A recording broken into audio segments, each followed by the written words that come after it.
ಸುನಿಲ್ ಅವರ ಡೆತ್ ಮಿಸ್ಟ್ರಿಯ ಬಗ್ಗೆ ಪ್ರಶ್ನೆಗಳು ಬಂದಾಗ ಎಲ್ಲಕ್ಕಿಂತ ಮೊಟ್ಟ ಮೊದಲು ಬರುವಂತಹ ಹೆಸರೇ ಡಾಕ್ಟರ್ ರಾಜ್ಕುಮಾರ್.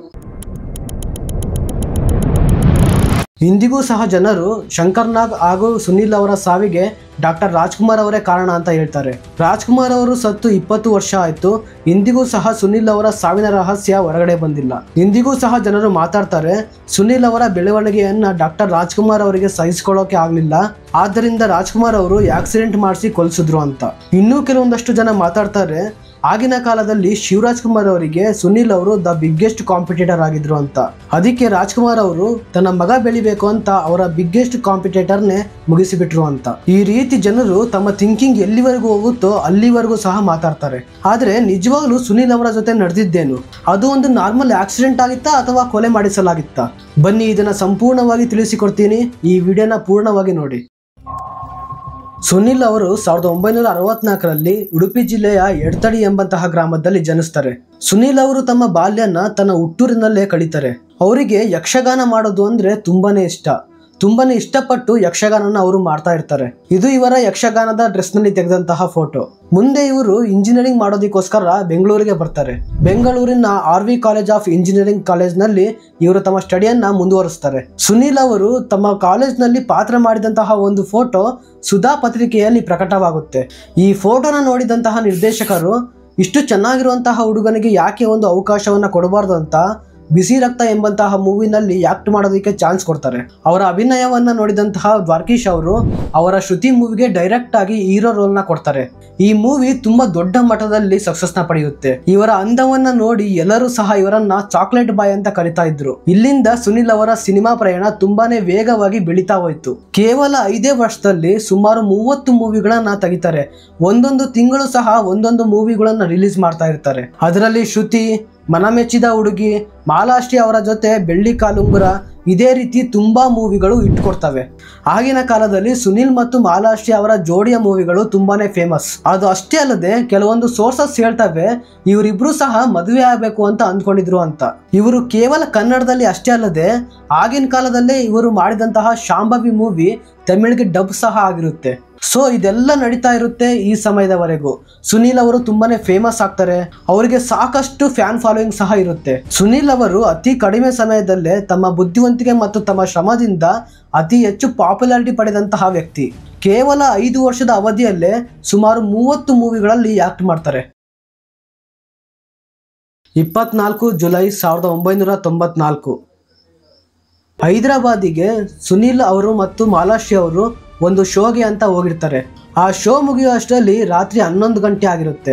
ಮಾಲಾಶ್ರೀ ಅವರು ಇವತ್ತು ಇಲ್ಲೇ ಉಳ್ಕೊಂಡು ಬೆಳಿಗ್ಗೆ ಹೋಗೋಣ ಅಂತ ಹೇಳ್ತಾರೆ. ಆದ್ರೆ ನೆಕ್ಸ್ಟ್ ಡೇ ಬೆಂಗಳೂರಿನಲ್ಲಿ ಇನ್ನೊಂದು ಶೋಗೆ ಸುನಿಲ್ ಅವರು ಅಟೆಂಡ್ ಆಗ್ಬೇಕಿತ್ತು.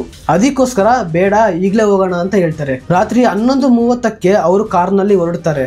ಕಾರ್ನಲ್ಲಿ ಸುನಿಲ್ ಅವರು, ಮಾಲಾಶ್ರೀ ಅವರು, ಸುನಿಲ್ ಅವರ ಚಿಕ್ಕಮ್ಮನ ಮಗ ಸಚಿನ್ ಅವರು ಮತ್ತು ಡ್ರೈವರ್ ಕೃಷ್ಣ, ಈ 4 ಜನ ಕಾರ್ನಲ್ಲಿ ಹೊರಡ್ತಾರೆ. ಕಾರ್ ಚಿತ್ರದುರ್ಗ ಜಿಲ್ಲೆಯ ಮಾದನಾಯಕನಹಳ್ಳಿಯ ಹೈವೇ ಹತ್ರ ಬಂದಿರುತ್ತೆ. ಆಗ ಆಪೋಸಿಟ್ ಡೈರೆಕ್ಷನ್ ಇಂದ ಬಂದಂತಹ ಒಂದು ಲಾರಿ ಆ ಕಾರಿಗೆ ಜೋರಾಗಿ ಗುದ್ದುತ್ತೆ. ಆ ಕಾರಿಗೆ ಗುದ್ದಿದ ಹೊಡೆತಕ್ಕೆ ಆ ಕಾರಿನ ಪಾರ್ಟ್ಸ್ಗಳು ಹೇಗಾಗಿದ್ದಾವೆ ಅಂತ ನೀವು ಇಲ್ಲಿ ಫೋಟೋದಲ್ಲಿ ನೋಡ್ಬೋದು. ಕಾರ್ನಲ್ಲಿದ್ದಂತಹ ಡ್ರೈವರ್ ಕೃಷ್ಣ ಅವರು ಸ್ಪಾಟ್ ಡೆತ್ ಆಗ್ತಾರೆ. ಸುನಿಲ್ ಅವರಿಗೆ ತುಂಬಾನೇ ಹೊಡೆತ ಬಿದ್ದಿರುತ್ತೆ. ಸುನಿಲ್ ಅವರನ್ನ ಅಲ್ಲಿಯ ಹಳ್ಳಿಯ ಜನಗಳು ಚಿತ್ರದುರ್ಗದ ಹಾಸ್ಪಿಟಲ್ಗೆ ಸೇರಿಸ್ತಾರೆ. ಮಾಲಾಶ್ರೀ ಅವರಿಗೆ ಮತ್ತು ಸಚಿನ್ ಅವರಿಗೆ ಅಷ್ಟೇನು ಹೊಡೆತ ಬಿದ್ದಿರಲ್ಲ, ಆದ್ರಿಂದ ಅವರು ಸಾವಿನಿಂದ ಬಚಾವಾಗ್ತಾರೆ. ಆದ್ರೆ ಸುನಿಲ್ ಅವರು ಆಸ್ಪತ್ರೆಗೆ ಸೇರಿಸಿದ 1 ಗಂಟೆ ನಂತರ ಸಾವು ಮತ್ತು ಬದುಕಿನ ನಡುವೆ ಒದ್ದಾಡಿ ಕೊನೆಗೆ ಸಾವನ್ನಪ್ತಾರೆ.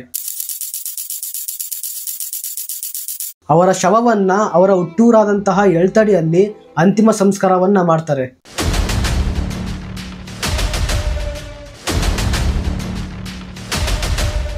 ಸೊ ಇಲ್ಲಿ ಕೆಲವರು ಹೇಳ್ತಾರೆ, ಸುನಿಲ್ ಅವರ ಬೆಳವಣಿಗೆಯನ್ನ ಸಹಿಸೋಕೆ ಆಗದೆ ಡಾಕ್ಟರ್ ರಾಜ್ಕುಮಾರ್ ಅವರು ಅವರನ್ನ ಆಕ್ಸಿಡೆಂಟ್ ಮಾಡಿ ಕೊಲ್ಸಿದ್ರು ಅಂತ. ಇನ್ನೂ ಕೆಲವೊಂದಷ್ಟು ಜನ ಸುನಿಲ್ ಅವರ ಸಾವಿನ ಹಿಂದೆ ಡಾಕ್ಟರ್ ರಾಜ್ಕುಮಾರ್ ಅವರ ಕೈವಾಡ ಇದೆ ಅಂತ ಹೇಳ್ತಾರೆ. ಹಾಗಾದ್ರೆ ಬನ್ನಿ ಈ ರೀತಿ ಮಾತಾಡೋದಕ್ಕೆ ಏನ್ ಕಾರಣ ಅಂತ ನೋಡೋಣ. ಈ ರೀತಿಯ ಮಾತುಗಳು ಬರೋದಕ್ಕೆ ಕಾರಣ ಶಂಕರ್ ನಾಗ್ ಅವರ ಸಾವು.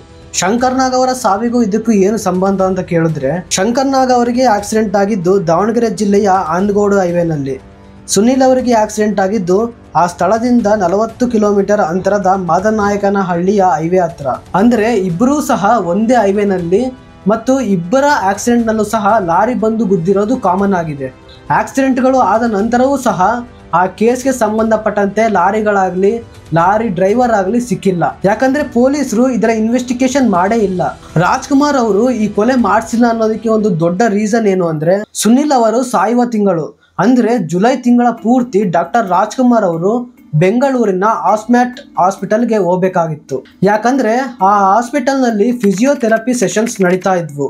ಅದಕ್ಕೋಸ್ಕರ ಡಾಕ್ಟರ್ ರಾಜ್ಕುಮಾರ್ ಅವರು ಮತ್ತು ಪುನೀತ್ ರಾಜ್ಕುಮಾರ್ ಅವರು ಇಬ್ಬರೂ ಸಹ ಆ ಹಾಸ್ಪಿಟಲ್ಗೆ ಹೋಗ್ತಾ ಇದ್ರು. ಅವರು ಹಾಸ್ಪಿಟಲ್ನ ಮುಂದೆ ಕೊನೆಯ ದಿನ ತೆಗೆಸಿಕೊಂಡಂತಹ ಫೋಟೋವನ್ನ ನೀವೀಗ ಸ್ಕ್ರೀನ್ ನಲ್ಲಿ ನೋಡ್ತಾ ಇದ್ದೀರಾ. ಇನ್ನು ಕೊನೆಯ ಎವಿಡೆನ್ಸ್ ಏನು ಅಂದ್ರೆ, ಸುನಿಲ್ ಅವರ ಚಿಕ್ಕಮ್ಮನ ಮಗ ಸಚಿನ್ ಅವರು ಹೇಳಿರೋ ಪ್ರಕಾರ ನಾವು ಹೈದರಾಬಾದಿಂದ ಡೈರೆಕ್ಟ್ ಆಗಿ ಬೆಂಗಳೂರಿಗೆ ಹೋಗಬಹುದಿತ್ತು, ಆದರೆ ನಾವು ಆ ರೂಟ್ನಲ್ಲಿ ಬರೋದು ಕೊನೆಯ ಕ್ಷಣದಲ್ಲಿ ನಿರ್ಧಾರ ಆಗಿತ್ತು. ಆ ಕಾಲದಲ್ಲಿ ನಮ್ಮ ಹತ್ರ ಸರಿಯಾಗಿ ಮೊಬೈಲ್ ಫೋನ್ಸ್ ಇರಲಿಲ್ಲ. ಅಂಥದ್ರಲ್ಲಿ ಈ ವಿಷಯ ಯಾರಿಗೆ ತಾನೇ ಗೊತ್ತಾಗೋದಕ್ಕೆ ಸಾಧ್ಯ ಅಂತ ಹೇಳಿದ್ದಾರೆ. ಸೊ ಇದೆಲ್ಲ ನೋಡಿದ್ರೆ ಗೊತ್ತಾಗುತ್ತೆ, ಸುನಿಲ್ ಅವರ ಸಾವಿನ ಹಿಂದೆ ರಾಜ್ಕುಮಾರ್ ಅವರ ಕೈವಾಡ ಇತ್ತು ಅನ್ನೋದು ಒಂದು ಗಾಳಿ ಸುದ್ದಿ ಅಷ್ಟೇ. ಸುನಿಲ್ ಅವರ ಸಾವು ಅಭಿಮಾನಿಗಳಿಗೆ ನೋವನ್ನು ತಂದು ಕೊಟ್ಟಿದೆ.